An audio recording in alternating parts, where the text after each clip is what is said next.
Thanks, ladies and gentlemen, for joining us on this edition of the Primetime Newscast on EQUINOXE Television, live from our headquarters in Cameroon's economic capital, Douala. I am Babla Jonathan. In our top stories in this edition of the news at a time when there is a general call for an end to hostilities and, of course, a ceasefire in the two Anglophone regions of the country, and also an end to military repression on the ground. The governor of the Northwest region, Adolphe Lafrique, says the military has resolved to step up military and, of course, security operations in the targeted strongholds or hideouts of pro-independence fighters in the two regions of the country. The governor has also dismissed information concerning a military raid in a part of the Northwest region that is said to have led to civilian casualties, and the tension continues rising, and of course insecurity in parts of the littoral and the west regions of the country as the Anglophone crisis deepens further.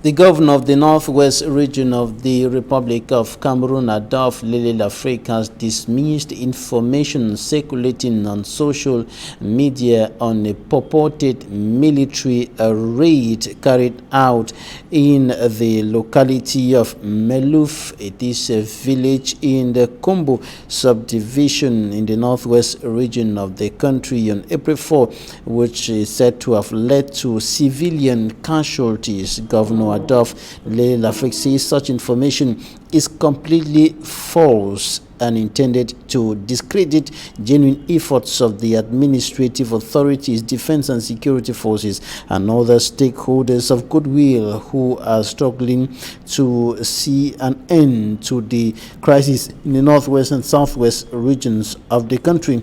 And the press release of the Northwest governor also indicates that many pro-independence fighters have ignored the call of the head of state, who urged them to lay down their arms and come out of the bushes and, of course, be reintegrated into the normal life trend of the society, or simply be neutralized by the military.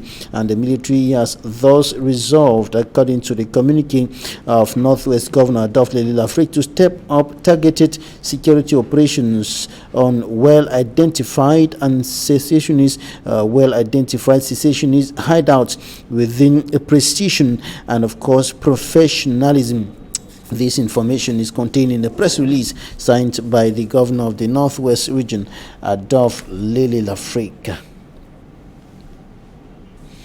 And as the crisis deepens further, inhabitants of the regions or localities close to the crisis-hit northwest and southwest regions of the country, localities in the west and littoral regions of the country, living in insecurity, uncertainty and fear, as some of the localities have recorded a number of attacks linked to pro-independence fighters in the crisis-hit Anglophone regions of the country. And one of such localities is Mbanga in the Mongo division of the littoral region of the country. Details in this report.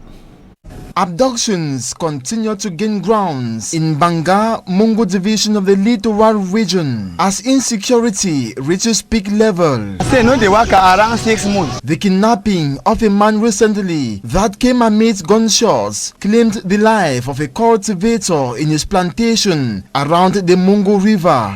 Aujourd'hui, Mongo est franchement déjà miné avec tout ce qu'on vit et ce qu'on voit là. The family of the certain Jean-Pierre, abducted by presumed separatists from neighboring southwest region, is in grief.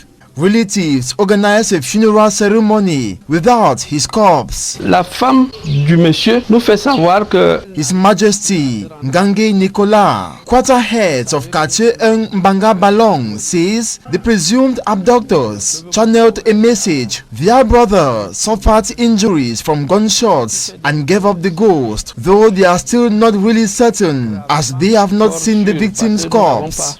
le corps de la victime. Out of 4 farmers abducted in their farms, 3 have had their lives saved after paying ransoms to their kidnappers. Most of the cultivators are now scared to step foot in their own plantations. Et quand nous vivons dans la peur comme ça, ça ne va pas. Tous nos produits agricoles, cacao, tout ça, ça va pourrir au champ. Children are now compelled to starve. Et c'est le chômage et c'est la faim qui va installer à la maison puisque quand il ne va pas au champ, les enfants ne vont pas manger. All they wish for is for security to be heightened. Nous on prie que l'autorité vraiment fait quelque chose pour nous. Since the start of the kidnappings, administrative and security officials have lost slumber as they hunt the kidnappers, who storm the locality frequently for abduction. Living in fear, the population plead on governments to reinforce security in the town. A notable kidnapped recently is still missing. Il y avait l'un de mes notables, tout comme Jean-Pierre. Jusqu'aujourd'hui, nous n'avons pas ces nouvelles. Inhabitants say they are in commotion as the armed conflicts in the northwest and southwest regions now enters their locality.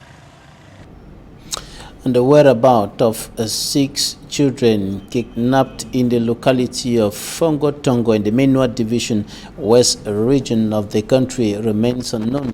So now they were picked up by unidentified individuals. That was last Sunday, and they went missing, and the information about their kidnapped only emerged when the kidnappers began demanding a ransom of over 10 million francs CFA, and the division officer of Fongo Tongo Place and Dongana has confirmed this information, indicating that the kidnappers are demanding for a ransom of over 10 million francs CFA, and administrative authorities of the littoral region are stepping up security measures in those localities close to the crisis-hit northwest and southwest regions of the country. And the authorities of the region, led by Governor Samuel Dedone Ivaha Dibois, are now devising better strategies to ensure the security of persons and goods in some of those localities. Details in this report. With the recent rise of insecurity faced by some inhabitants of the Mongo Division as a result of the crisis in the Anglophone zones of Cameroon, with areas like Mombo, Ndor and Banga being the latest cases recording incursions from unidentified gunmen, the choice for Nkonsamba to host the littoral security meeting was timely. Chaired by Littoral's regional governor, it was an occasion for the population to be assured of their security. They want to be assured that we have taken some measures to assure more security in our villages. We have some borders with our brothers southwest, and most of the time we have in Mombo, Banga, and maybe in Melon some incursions that people can come and shoot down here and there, but it's just to assure them that we have taken some measures. But for this to be effective, the population also has a role to play, which is that of collaborating with security forces. But they have to be vigilant and to cooperate, to give information at time so that we can react and make people live in peace. The gathering that brought together top and local administrative officials within the Mongo Division served as a platform for problems faced by those local administrators to be evoked. For the mayor of Nkonsamba 1, the problem of lightning, water and hygiene and sanitation were the major preoccupations of his council area. Meanwhile, the mayor of Nkonsamba 3 talks about problems linked to land titles. In all of the problems raised by the mayors, the governor promised to look into them. The littoral security meeting ended in Nkonsamba this Thursday with a closed-door session amongst the different local administrators. And the divisional officer of Fongo Tongo in the Minwa Division West region of the country equally confirmed to us that the 6 children who have been abducted are internally displaced persons from Ekona in the southwest region of the country, and they were abducted last Sunday. Till now, their whereabouts remains unknown. Investigations are on course. Now, back here to the country's economic capital, Douala, the 46-year-old man who allegedly killed his wife and burnt her corpse, including with the house in which she was living in Bonaberi, has gone back to the incident scene with authorities to demonstrate just how the crime was committed. Innocent as a report. Combat-ready anti-riot forces and heavily armed security elements mobilizing as if they were going at the war front. Actually, they are embarking on a fact-finding mission in the Espoir City Bojongo neighborhood found in the Douala 4 subdivision. It surrounds the arrest of this man.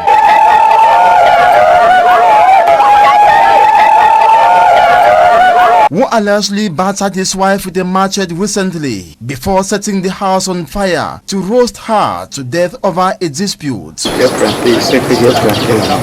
Zofak Edouard, 46 years old, who risked spending his entire life in jail, is leading security elements and judiciary officials to the crime scene as part of investigation on the felony.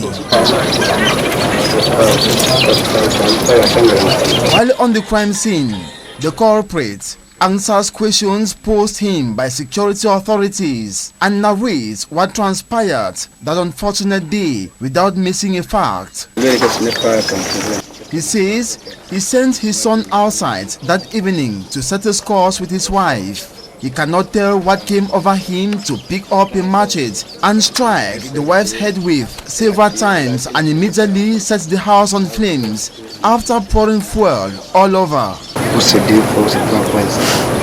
This is the machete he used to neutralize his wife.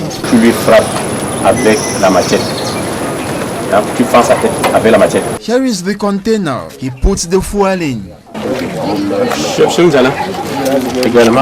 Espoir Edouard says he regrets his inhumane action that pushed him to almost hang himself. Asked why he finally did not, he answered security officials the rope he used curved. He adds, the first time, while he was disputing with his wife over a house issue, he decided to buy and consume rat poison to kill himself, but it did not work.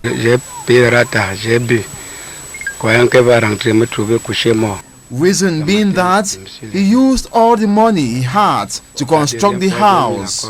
His wife, he explains, upon completing the structure, threw him outside and said she is in control. He begged and begged, but the wife told him he should learn to lose something valuable, despite promising to allow her with the first house. Though he has been living in the newly constructed house, being the second, he doubts what pushed him to return to the one her wife occupies. Zofak Edouard regrets, but will justice spare or condemn him? We came down to actually actualize what we had. Having had him in hand, we came to reconstitute the offense, and having done that, I think we would leave the justice machinery to take its course. We call on the population to be calm. Justice will obviously do its work, and at the end we will see the result. Fingers are crossed. Shocked residents jubilate as justice is awaited to take its course. Heavy rains and storm have rendered several persons homeless in Bankim in the Adamawa region of Cameroon. The houses were destroyed by the storm that accompanied the heavy downpour. Details in this report by Smart Njika and Gabriel. A difficult start of the weekend for the inhabitants of New Town neighborhood in Bankim of the Adamawa region. A heavy downpour that was accompanied by thunderstorm alongside strong wind has left many homeless in the New Town neighborhood. The incident, though natural, came as a surprise to the inhabitants. For me to come closer to my neighbor in this shop, we meet that the breeze, the rainfall have rooted all the zinc and take it to the nearest neighbor store. So, and there was a lot of damages, even the soap and all the rest, as you can see with your own eyes.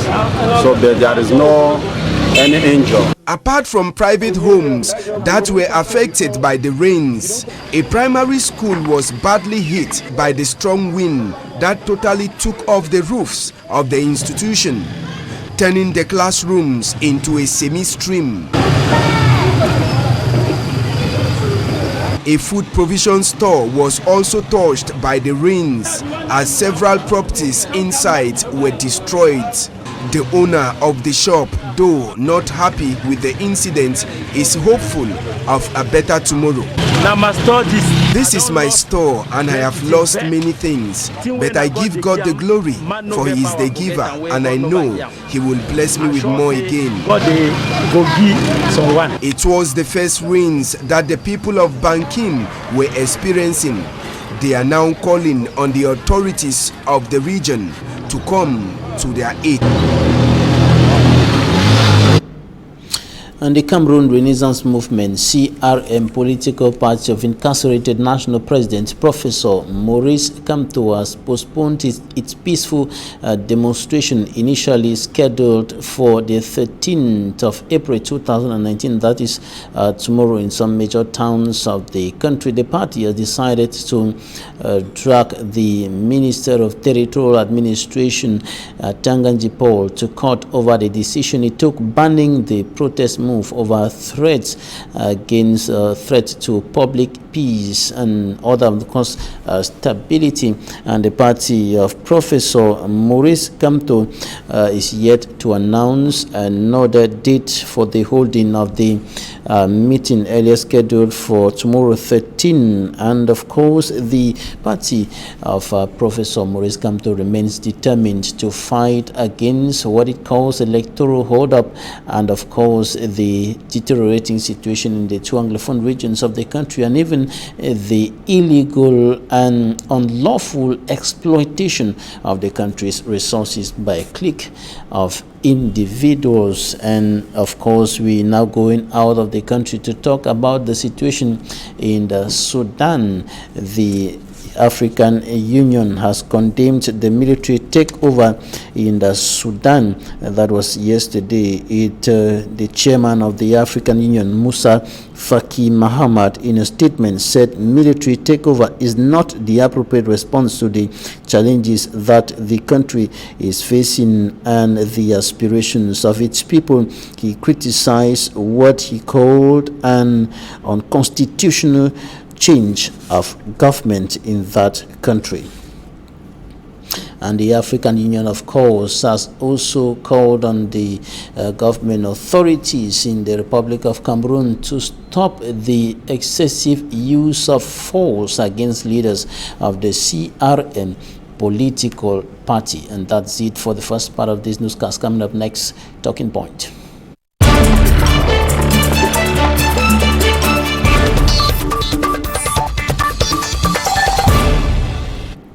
Thanks, ladies and gentlemen, for staying with us into Talking Point. We are receiving a journalist, political analyst, member of the CRM political party, Tayon Elvis. You're welcome.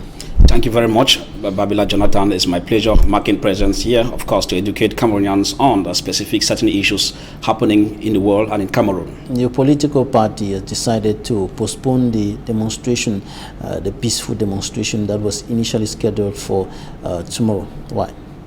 Well, the postponement of it, we are taking several factors into consideration because we think that when we have an agenda as a political party legalized in this country, It is our duty to carry out moves. But then when you carry out moves, when you get speed breaks and you get intimidations from the government who says your peaceful move will jeopardize the security of the nation, without how possible would that is that because we are not carrying arms, we are not asking people to be violent, we are not asking people to loot, we are not carrying people to kill people, and so these are armless civilians who want to carry out move meant to demonstrate their right that has been usurped by the powers that be. And of course, we see it more as an intimidation, and there are strategic reasons that we might not be able to unfold here as to why the move has been postponed. But note that we are determined that moves we carried and the objective we put in place to fight injustice in this country, will take it till the end.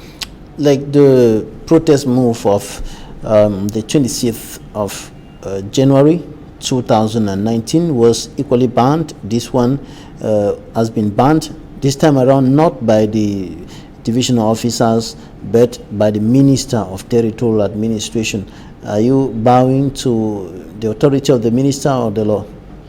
Well, the issue here is that we think there's what we call bad faith in the whole issue from the side of the government, and there's misinterpretation of our actions by the government, which still boils down to the issue of bad faith. And of course, sometimes I begin to wonder why everything should be revolving around the Minister of Territorial Administration. It means at a point in time, the government doubts the competence of the sub-divisional officers, the competence of the senior divisional officers, and the competence of the governors in question. And so, if the minister probably starts doing all what they're supposed to have to be doing, it means that somebody is instructing somebody somewhere to carry out moves in order to cripple CRM party. And of course, we will put up measures, as we're saying, that will make us forge ahead, because our point of view as a political party that has the right to reivindicate what rightly belongs to the party, we must be able to stand for that and take it right to the end. So it's just a matter of time. And you're planning to forge ahead by taking the matter to court. Do you think that you're going to have any result in your favor in the present context against the Minister of Territorial Administration? Well, we understand that in the legal system there are various parameters that should be put in place. What CRM party is doing is that we are exploring all the possible avenues to show you that it's a party of peace, because we would have probably called people to go on street to start demonstrating but now what happens? We think that our rights have been trampled upon. All right, taking the Minister of Territorial Administration to court, we are sure that if this country says they maintain rule of law, we think that the competent law court authorities that are there must be able to see into this case and, of course, adjust the crackdowns of the government on CRM to enable us bring out what we have that is a problem to us, and as far as government intimidation is concerned. And an organ of the United Nations, or rather the African Union, is condemning the crackdown that you're mentioning. Is it? Well, you have to note, it's not just the African Union. There are several bodies that have spoken both officially and the background to the government to show that they need not to be cracking down on our moves, not to be intimidating us. But then, since as the government want to behave the way it is for reasons best known to them, I keep on saying there's no reason. Once you walk with the truth, you need not to be afraid. We see the government shivering at a point of view and intimidating us because they have the law, they have the military, they have everything. But then we are just armless civilians with the truth that the party has. We are cocksure that if the African Union is talking and the government is not listening, it's going to get to a point whereby they must listen, because we are not cowards. CRM is not a coward party that will back down, because the agenda we have, once we put the agenda, it must go through, whether the government likes it or not. And another area where critics think that the government is not listening concerns the Anglophone crisis, despite the call for ceasefire, cessation of hostilities, an end to military repression on the ground coming from within and without. The governor of the Northwest region, in a release, says that the military has resolved to go ahead or to step up military and security operations targeting hideouts of pro-independence fighters. Well, you know, CRM has always had a stand, because we think that the part of the country, northwest, southwest, they are also human beings like you and I. And of course, you know, in our recent match, the match that that led to the arrest of Professor Maurice Kamto, Pastor Michel Ndoki, and all the party bigwigs. You remember that match was on the agenda of that match. We had the Anglophone crisis that was tabled, and of course, in the move of the CRM, we've always said that you cannot rule one country as if they are not human beings, and so we have been saying clean and clear that as long as the military continues to crack down, burn houses, kill people, rape people, and whatever the case might be, as long as CRM party exists, we continue to hit hard on that. Of course, you know, the government will obviously tell you that they are acting professionally, as the case might be. It should normally be recorded or noted that the Minister of Territorial Administration, government spokesperson, Minister of Communication, and of course, like the governor also highlighted in his press release, that the military has been strictly professional in the discharge of its duties in the 2 Anglophone regions of the country, though these accusations are coming from the population on the ground. Well, when the government says the military is professional, you are a journalist on the ground. People have been watching Equinox. The reports doesn't show the military being professional. Now, if you come out in broad daylight and you say the military is professional, when there are footprints on the ground, Human Rights Watch has made this report, there are people on the ground with thousands of testimonies who could tell you that my house was burned by the military. Who is fooling who? It means that to an extent, you find the government wanting to cover up some crimes, which we think if the government was a responsible government, they should have been able to bring down those officials who are carrying out the barbaric acts. But covering them means that they have been sent by the government, and therefore CRM will take all the energy and the strength it requires to make sure that we hit hard on that to end. And the crisis has been spilling to parts of the littoral and the west region of the country, while men of God have continued to pray for God's intervention in the 2 Anglophone regions of the country, and some of them are going to be gathering today here in Douala to pray for the return to normalcy in the 2 Anglophone regions of the country, and you will be a part of that event. Yes, obviously I should be praying, because we've said if we take things all around and people are still stubborn, most of the times we rely on God, because when you speak the truth, you fear no evil, you fear not even man. And so converging, you know, we are coming together because we think that with our Fountain of Hope Ministry International, it is our duty to call on God. So when we come together with men of God, we just understand that anything you do, God must be at the forefront. And of course, if God was not even at the forefront of this crisis, I think it would have been out of hand. So if Prophet Ayuk decides that we come together with other men of God, we think that anybody, wherever you are, irrespective of your religion, whether you are Christian or you are Muslim, it is time for us to get to God in particular, because God has the ultimate say as far as all this crisis is concerned. And of course, you'll be surprised that you get to one day, the powers that be, those who are hardened their heart, just like we say Pharaoh's heart was hardened by God for him to learn something. I think the government that rules this country must have learned something, and we'll keep prayers through Prophet Ayuk, Raymond Ayuk, and of course things got to change as long as we converge this night to pray. Everybody is invited today for prayer for the northwest and southwest regions of the country today. Is that?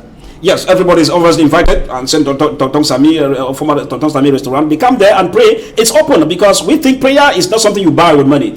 Just praying to God, coming together, communing, we see that there'll be a change in this country, whether the devil likes it or not. Thanks, Tayon Elvis. You are a journalist, political analyst, member of the CRM political party. Thanks for coming. It's my pleasure, and of course, I will always be marking present when it comes to speaking out the truth against the evil perpetrated against the people of Cameroon.